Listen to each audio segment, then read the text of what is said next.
Hi guys, it's Sheri Ann Richerson from ExperimentalHomesteader.com. I had kind of waited to do the vlog tonight, hoping that Jeff would be home, and he's not. I haven't heard from him, so I have no idea where he is, and I need to get this done because I'm actually going to be a host for a tweet chat tonight at 8 o'clock Eastern Time. It's going to be about something for the garden. So those of you that like gardening and outdoor living, you're going to want to stop in and check out the tweet chat. My Twitter username is just Sheri A. Richerson instead of having my full middle name in it. But definitely stop in and check that out. It's again at 8 p.m. Eastern Standard Time tonight. If you go over to my Twitter profile now, there is an RSVP link that you can sign up and RSVP, because I guess there's going to be some nice door prizes. So definitely check that out. And I don't know if I need to disclaim the Twitter hosts are paid or not. So, but if we do, there you go. Twitter hosts are paid. I was up really early this morning. I didn't sleep well last night, and I went outside, and the smell of the honeysuckle and the other fragrant plants in the yard was just, I wish I could have bottled it and shared it with all of you because it was just fantastic. One of the things that I wanted when I started this garden was a lot of natural fragrance, and I definitely have that. There's still really a lot of weeds. Those of you that have seen garden videos or seen pictures know there's still weeds out there. But it's 2 years of weeding that I should have done that I didn't, so a lot to go through, but it's coming along pretty good. Again, I want to say for those of you in the Midwest area, if you have milkweed in your yard, the monarchs are laying their eggs on it. So try to let it grow. Try not to mow it down. And if you absolutely have to mow it down, then look up online how to hatch those monarch eggs, because you can cut the plant and, you know, cut the eggs off and you can hatch those. They sell these little butterfly houses. Places like Hobby Lobby have them. That's where we got mine. And so basically any kind of fine mesh screened enclosure. But you do have to mist them, and you do have to provide fresh milkweed leaves, or if you're doing a different kind of butterfly, whatever their caterpillar host plant is. So be aware of that. But we definitely need to try to save the butterflies and not just, you know, spray the weeds or cut them down or whatever, if we can at all get away with it. I personally think that milkweed flowers are kind of pretty, and especially the big pink ones that grow wild around here. I really like those, and I love the big fat tropical looking leaves of the milkweed as well. Another thing that I found this morning is an app called Splash, and it was on the iTunes store. I don't know if it's available for Android or not, but it definitely is for iPhone. And it does 360-degree video and also VR video. So I thought that was really cool. I was playing with it a little bit this morning. It is definitely a learning curve, so I definitely have a lot to learn. Some of my trial videos are on my YouTube page under my playlist and little tiny dot on the screen. So like I said, I definitely have a lot to learn, but this was my first attempt. So I was really, really happy to see that they had an app, because I've been wanting a 360-degree camera, and I think the VR is great. I'm also wanting to do 3D video, but I just don't have the equipment for it, and nobody has offered me any for trial. The other thing I think is so awesome is the 3D printers, and I was just seeing that some of the light painting people are actually printing things on their 3D printer that they are then using for light painting, which I think is really cool. That's another thing that I've played with just a little bit, because I'm super curious and I like to learn things, and I like to try new techniques and new technology. So that's definitely those of you that are into photography, you know, some different things you might look into. Today there's a free class on fantasy composting on Creative Live, so I've been taking that class, and she's going a little bit fast,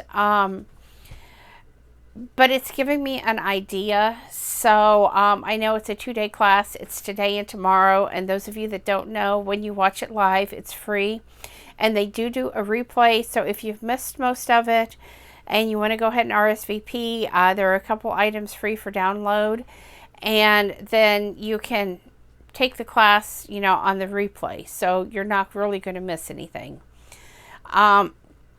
I really like Creative Live, and I'm not a spokesperson for them or anything. It's just something that I found, and I've taken classes for 2 or 3 years now and really learned a lot that way. So something that's kind of fun. And I don't know if they have classes that say teenagers and maybe tweens might enjoy, but you might look into that if you're a parent and you're wondering what can you do with your kids for the summer, because they may have something. Like I said, I don't know because I haven't looked in that age group, but I know they have a lot of photography classes and crafting classes and things like that.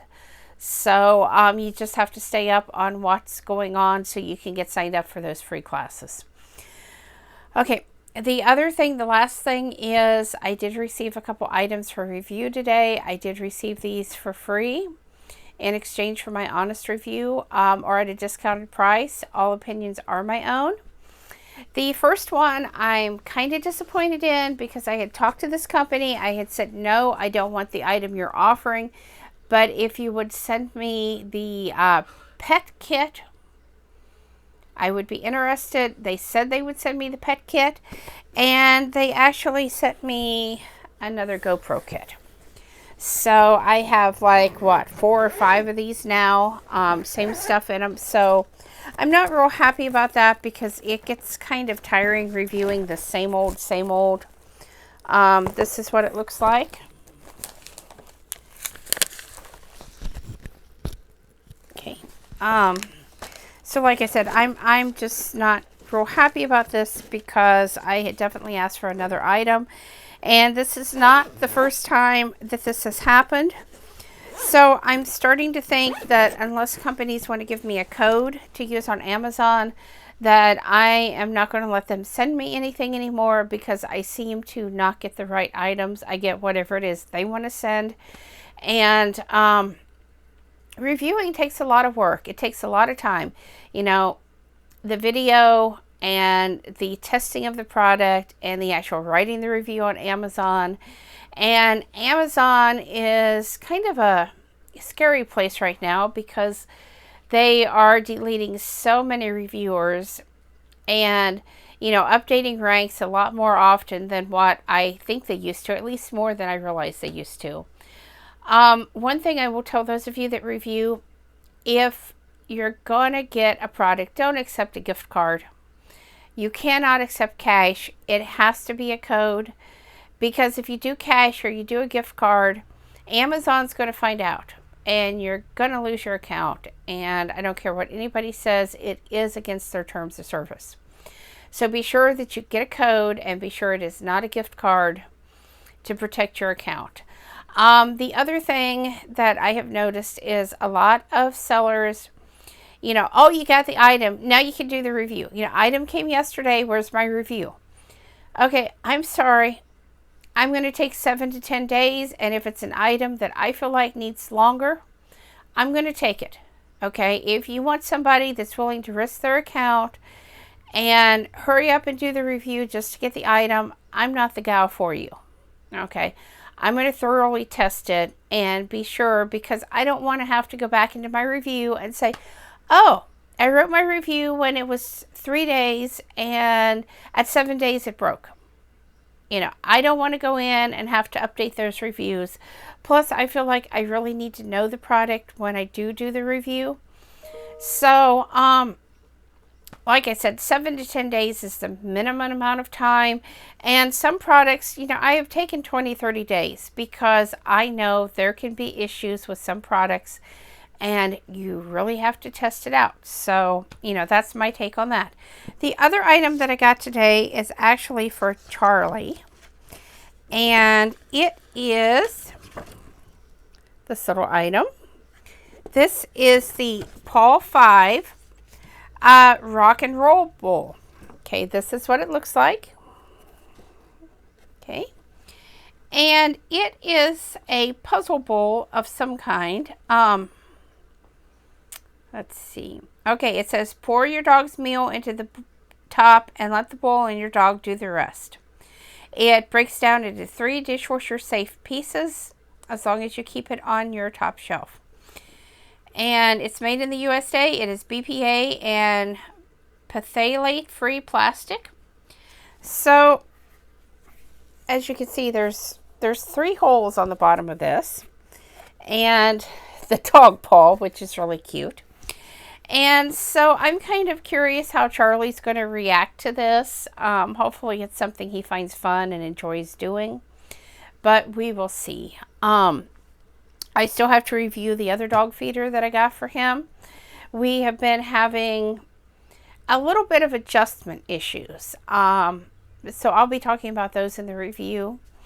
But I have actually put out a second food dish for him because we've had some issues with it jamming, which Jeff thinks is the type of dog food we use. It may be.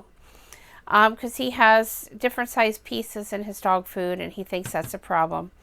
But the other thing is, I'm not sure that this was made for a medium to large size dog, because sometimes Charlie's looking at his bowl and there's nothing in there, and if I press it and put more food out, he eats it up right away. So I'm thinking, even though we have it on the highest settings to put out the most food every day, that maybe it's not enough. So I did put a second bowl of food out for him just as a precaution. So anyway, I think that's about it for me today. I will see you guys back here tomorrow. Thanks for watching. Be sure to subscribe. Leave a thumbs up or a thumbs down and some comments below. I really love hearing from all of you. Have a great night, everybody. And don't forget to see the tweet chat at 8 p.m. Eastern Standard Time tonight.